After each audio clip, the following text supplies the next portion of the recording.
Hey students, welcome to our channel the Biquister. कैसे हो बच्चों आप सब? I hope you all are doing well. So students, आपका एम्स रजिस्ट्रेशन कंप्लीट हो चुका है एंड जिन भी बच्चों ने अपना रजिस्ट्रेशन करा लिया है तो आपको अब अपनी एग्ज़ाम की प्रिपरेशन में लग जाना चाहिए। बिकॉज़ आपका जो एम्स बीएससी नर्सिंग का एग्ज़ाम है वो 8 जून को शेड्यूल्ड हुआ है एंड फॉर पोस्ट बेसिक आपका 22 जून को। और जिन बच्चों ने पैरामेडिकल के लिए अप्लाई किया है उनका 6 जुलाई को शेड्यूल्ड हुआ है।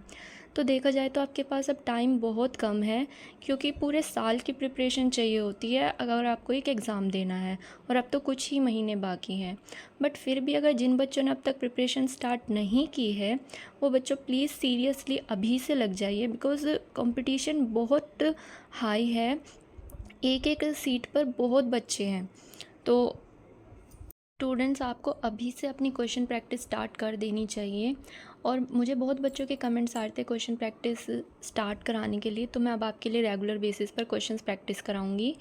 एंड उससे पहले लास्ट ईयर मेरे साथ जिन बच्चों ने एग्ज़ाम दिया था उन्होंने कुछ क्वेश्चंस शेयर किए थे, जो आपके last year AIIMS BSc nursing और पैरामेडिकल में जो क्वेश्चंस आए, तो उन क्वेश्चंस की वीडियो मैं आपके लिए लेकर आई हूँ। ये वीडियो का पार्ट 1 है।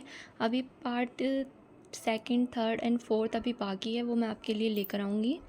और ऐसा नहीं है कि बिल्कुल एग्जैक्ट क्वेश्चन आए थे, क्योंकि बच्चों को एक आइडिया या सिर्फ एक ऊपर ऊपर से याद रहता है कि हाँ ये क्वेश्चन पूछा गया था, अब उसमें उनको ऑप्शंस याद नहीं होते और एग्जैक्ट क्वेश्चन भी याद नहीं रह पाता। बट जितना उन बच्चों ने मुझे दिखाया है, अपना मतलब सेंड किए थे क्वेश्चंस, उस बेसिस पर मैंने आपके लिए क्वेश्चंस तैयार किए हैं और उनके आंसर्स भी तैयार किए हैं।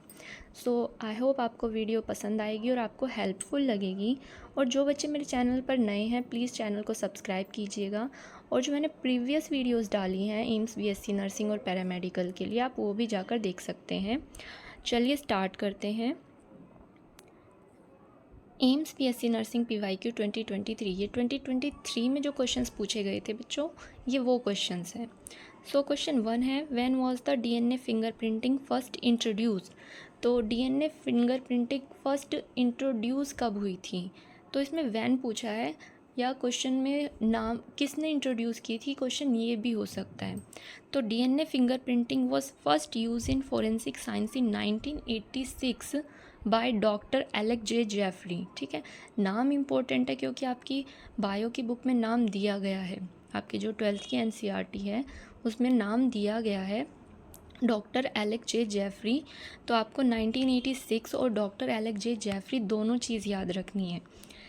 नेक्स्ट क्वेश्चन था, man of the match of FIFA World cup.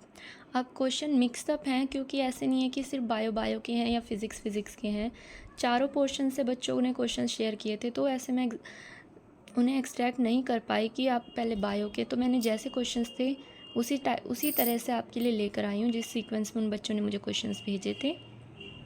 जैसे जैसे उन्होंने बायो का, केमिस्ट्री, फिज़िक्स, जीके सब मिक्सअप है। ठीक है, तो ये जीके पोर्शन से क्वेश्चन था, man of the match of FIFA World Cup. तो लास्ट ईयर जो हुआ था फीफा वर्ल्ड कप, उसके मैन ऑफ द मैच कौन थे? Lionel Messi. ठीक है, what is cellulose composed of. Cellulose किसकी बनी होती है? Cellulose is made up of an unbranch chain of glucose molecule linked by β1,4 glycosidic bond. ठीक है, β1,4 ग्लाइकोसिडिक बॉन्ड याद रखिएगा।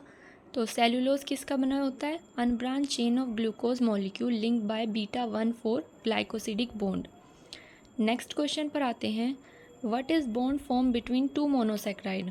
दो मोनोसेक्राइड के बीच के बॉन्ड को क्या कहते हैं, उनका नाम बताना है। तो क्या होता है? Glycosidic bond. ठीक है, आंसर है ग्लाइकोसिडिक बॉन्ड, याद रखिएगा। Longest coastal state in India. Longest coastal state in India बताना है आपको, तो इसका आंसर है गुजरात। ठीक है, Gujarat, longest coastal state in India Gujarat. अब इन क्वेश्चंस के बेसिस पर आपको एक आइडिया हो जाएगा कि कितना लेवल हो सकता है क्वेश्चंस का।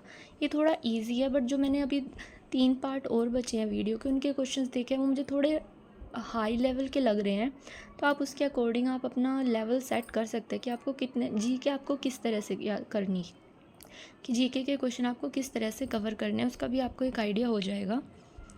MOET फुल फॉर्म, आपको MOET की फुल फॉर्म पूछी गई थी। तो मल्टीपल ओव्यूलेशन एम्ब्रॉय ट्रांसफ़र टेक्नोलॉजी।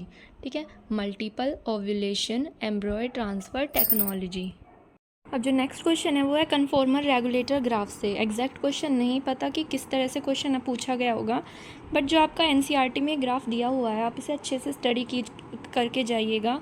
और तीनों जो लाइनें आपको दी गई हैं कन्फॉर्मर, रेगुलेटर और पार्शियल रेगुलेटर की, आप इन्हें अच्छे से देख लीजिए कि कौन सी लाइन किस चीज़ को मेंशन कर रही है। ठीक है, तो इस बेसिस पर भी क्वेश्चन हो सकता है कि आपको कन्फॉर्मर, रेगुलेटर, पार्शियल रेगुलेटर, यहाँ पर ए बी सी आपको ऑप्शंस दिया हो और आपको बताना हो कि ए में क्या आना है, बी में क्या आना है। तो इसलिए आपको ये ग्राफ अच्छे से स्टडी करके जाना है। नेक्स्ट पर आते हैं, parallel venation is found in. Parallel venation किस में पाई जाती है? तो parallel venation is found in monocot plants. ठीक है, मोनोकोट प्लांट, आप इसके 1-2 एग्जांपल्स भी याद कर लीजिएगा प्लांट्स, मोनोकोट प्लांट्स के, क्योंकि ज़रूरी नहीं कि आपसे मोनोकोट सिर्फ मोनोकोट प्लांट्स ही ऑप्शन में दिया जाएगा, आपसे कुछ प्लांट्स के नेम भी दिए जा सकते हैं। ठीक है, तो आपके इसके 1-2 एग्जांपल्स भी याद कर लेने हैं। और जो आपकी प्लांट्स की मॉर्फोलॉजी है उसके तो आपको ज़्यादातर सारे ऑप्शन, मतलब जितने भी एग्जांपल्स दिए हुए हैं वो आप अच्छे से एक बार सारे स्टडी करके जाइएगा। Next question, plant cell is different from animal cell. ये सबको पता है, a plant has a cell wall. Plant cell में क्या होता है? सेल वॉल होती है, और एनिमल सेल्स के अंदर सेल वॉल नहीं होती है। ठीक है, ये बेसिक डिफरेंस है कि एनिमल सेल और प्लांट सेल में डिफरेंस क्या है। प्लांट सेल में सेल वॉल होती है, एनिमल सेल में सेल वॉल नहीं होती है। ठीक है, dash is the first artificial sweetening agent. Dash first artificial sweetening agent, तो सैकरिन, सैकरिन इसका आंसर हो जाएगा। What are the sub stages of prophase 1 of meiosis 1। अब क्वेश्चन इसमें क्या पूछा गया होगा ये नहीं पता, बट प्रोफेज 1 से क्वेश्चन था, प्रोफेज 1 ऑफ मियोसिस 1 से क्वेश्चन पूछा गया था। तो उसमें आपसे जो आपके 5 स्टेजेस होती हैं उनका सीक्वेंस पूछा गया होगा कि फर्स्ट स्टेज और सेकंड, थर्ड, ऐसे सीक्वेंस में पूछा गया होगा। आपसे ऑप्शन में सीक्वेंस दे दिए होंगे, या फिर फर्स्ट स्टेज क्या होती है। तो prophase 1 is the first stage of meiosis 1। This stage is characterized by the 5 stages named leptotene, zygotene, pachytene, diplotene, diakinesis. ठीक है, तो ये 5 सब स्टेजेस होती हैं प्रोफेज 1 की, leptotene, zygotene, pachytene, diplotene and diakinesis. Next question है, what is the molarity of a solution containing 10 gram of NaOH in 500 ml of the solution. So आपको मोलैरिटी का फॉर्मूला पता है, N/1000 by volume. Molar mass of NaOH 40 gram per mole. आपको molar mass निकालना आता है, तो जो NaOH का मोलर मास होता है वो होता है 40 gram per mole. Number of moles of NaOH निकालने हैं अब आपको 10 ग्राम बाय 40, 10 बाय 40, जितना आपको NaOH का, जितना आपको सॉल्यूशन में NaOH दिया है अपॉन में मोलर मास ऑफ NaOH। तो आपके जो नंबर ऑफ मोल्स है वो निकल कर आ जाएंगे 0.25 मोल। देयरफॉर मोलैरिटी का फॉर्मूला आ जाएगा 0.25 × 1000 बाय 500 ml, जितनी आपको वॉल्यूम सॉल्यूशन में दी हुई है। तो 500, तो आपका जो इसका मोलैरिटी आएगी वो 0.5 मोल पर लीटर। ईजी है। तो इस तरह से आप मोलैरिटी, मोलैलिटी, इन सबसे रिलेटेड कुछ क्वेश्चंस जो हैं formula based question, direct questions आते हैं ज़्यादातर फॉर्मूला बेस्ड, जो हमें दिखने में तो लगता है कि हार्ड है बट होते ईजी हैं। तो आप फॉर्मूला बेस्ड क्वेश्चन ज़्यादा करिएगा। नेक्स्ट है Indian standard time. Indian standard time आपसे पूछा गया था, तो 5:30 आवर अहेड ऑफ UTC। ठीक है, 5:30 hour ahead of UTC। Electronegativity order of P block. P block का इलेक्ट्रोनेगेटिविटी ऑर्डर बताना है, तो electronegativity of P block element increases from left to right as the effective nuclear charge increases. ठीक है, तो जो इलेक्ट्रोनेगेटिविटी है P ब्लॉक एलिमेंट्स की वो लेफ़्ट टू राइट जाने पर जो है इंक्रीज़ करती है, क्योंकि जो इफेक्टिव न्यूक्लियर चार्ज है वो इंक्रीज़ होता है। नेक्स्ट है family name of mango. Mango का फैमिली नेम बताना है, तो एनाकार्डियेसे, एनाकार्डियेसे। ठीक है, ऐसी आप, तो जो आपके NCERT में जिस भी स्पीशीज़ का फैमिली जीनस नेम मेंशन किया गया आपके NCERT के अंदर, वो आप अच्छे से पढ़ के जाइएगा। ठीक है, तो मैंगो का एनाकार्डियेसे। नेक्स्ट है find odd one out. Book का कवर, सर्कल का आर्क, टीवी का स्क्रीन, लैपटॉप का चार्जर। अब मैं इसके आंसर में श्योर नहीं हूँ कि इसका आंसर क्या हो सकता है, तो जिस बच्चे ने बताया था उसका सर्कल और आर का आंसर टिक किया था उस बच्चे ने, बट मैं इस आंसर से श्योर नहीं हूँ। अकॉर्डिंग टू मी लैपटॉप का चार्जर होना चाहिए इसका ऑप्शन सही। बट अगर आपको कुछ और, आपको लग रहा है इसका आंसर इनमें से कुछ और हो सकता है, तो आप मुझे कमेंट सेक्शन में बता सकते हैं। बिकॉज जो बुक है उसका जो फ्रंट हमें क्या दिखेगा, कवर दिखेगा।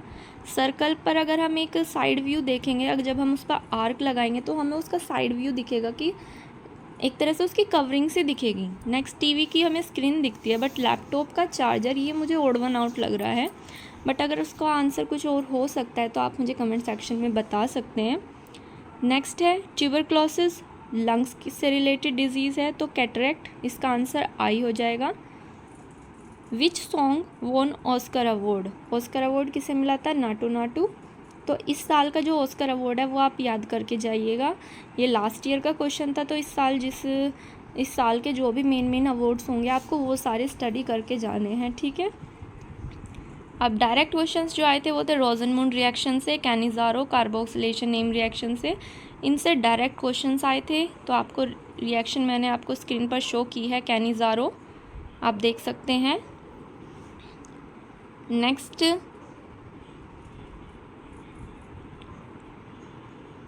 नेक्स्ट आती है आपकी रोजनमुंड रिएक्शन, एसिड क्लोराइड H2PdBaSO4। आपसे क्वेश्चन में डायरेक्ट आपसे कुछ और नहीं, आपसे कैटलिस्ट भी पूछ सकते हैं। यहाँ पर जो आपका ये चीज़ हाइड कर देंगे, आपसे ऑप्शन में पूछा जाएगा कि यहाँ पर क्या आएगा। तो इस तरह से आप क्वेश्चन जो रिएक्शंस है वो आप अच्छे से स्टडी करके जाइएगा, जो डायरेक्ट रिएक्शंस होती हैं। नेक्स्ट है आपकी ये है कार्बोक्सिलेशन नेम रिएक्शन। और इसी के साथ बच्चों वीडियो का एंड होता है। अगर आपको वीडियो पसंद आए तो वीडियो को लाइक कीजिएगा, चैनल को सब्सक्राइब कीजिएगा, और ऐसी ही हेल्पफुल वीडियोस देखने के लिए बच्चों चैनल को सब्सक्राइब कीजिए। और आपके एग्ज़ाम तक आपके लिए रेगुलर बेसिस पर क्वेश्चन प्रैक्टिस की वीडियोस आती रहेंगी। और आप मुझे कमेंट सेक्शन में आकर भी बता सकते हैं कि आपको किस टॉपिक पर या किस सब्जेक्ट से रिलेटेड आपको वीडियोज़ चाहिए, वो मैं आपके लिए प्रोवाइड करने की पूरी कोशिश करूँगी। And thank you for watching.